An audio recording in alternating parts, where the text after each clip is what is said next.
Senutėliai troleibusai ir vienas kitas naujas autobusas. Taip dabar atrodo Vilniaus viešasis transportas.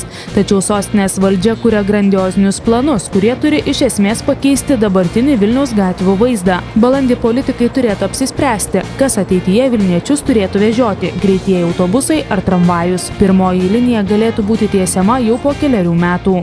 Tie koncepcijos rengėjai, kurie rengia koncepciją, jie vykdo detalius paskaičiavimus, kaip atrodytų, jeigu būtų įdiegtas tramvajus, kaip atrodytų, jeigu būtų įdiegtas greitųjų miesto autobusų linija.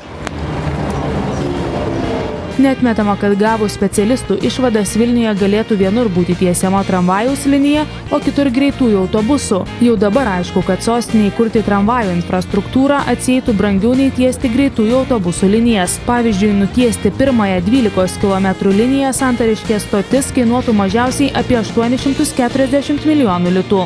Greitųjų autobusų liniją įrengti kainuotų dvigubai pigiau negu, sakykime, tramvajų linija.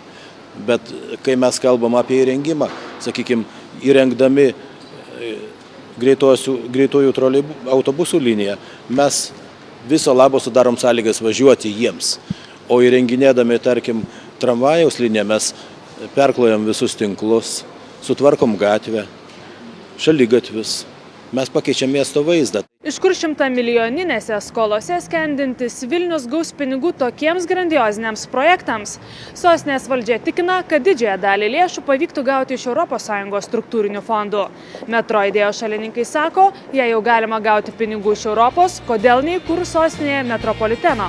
Nors metro įdiegti kainuotų dar brangiau nei tramvajų, keleivių pervežimas atsieitų pigiau. Už šią transporto priemonę pasisakantys aktyvistai tvirtina, kad privačios užsienio įmonės investuotų į vilniečių metro.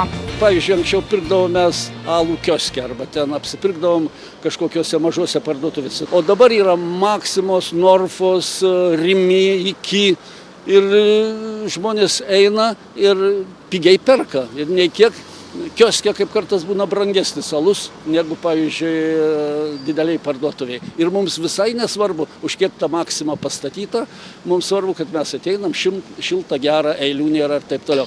Tas pats ir su metro. Mūsų politikai galvoja, kad jie statys. Jie iš tikrųjų nei nemoka statyti, nei pinigų neturi. Vienintelis, ką jie gali, tai priimti protingą sprendimą leisti ir dar kartą pakartoju, leisti tą padaryti verslo struktūrom. Metro šalininkai apskaičiavo, kad metropoliteno projekto kaina nusileistų tik atominės elektrinės statybai.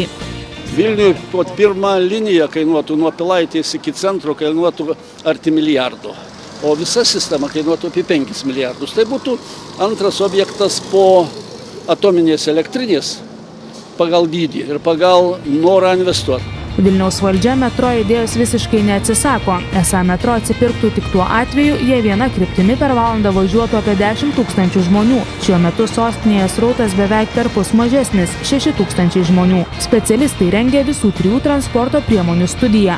Tam Vilniaus savivaldybė skyrė 100 000, ES beveik 7 000 litų. Reporterė Monika Petkevičiūtė, Vilnius.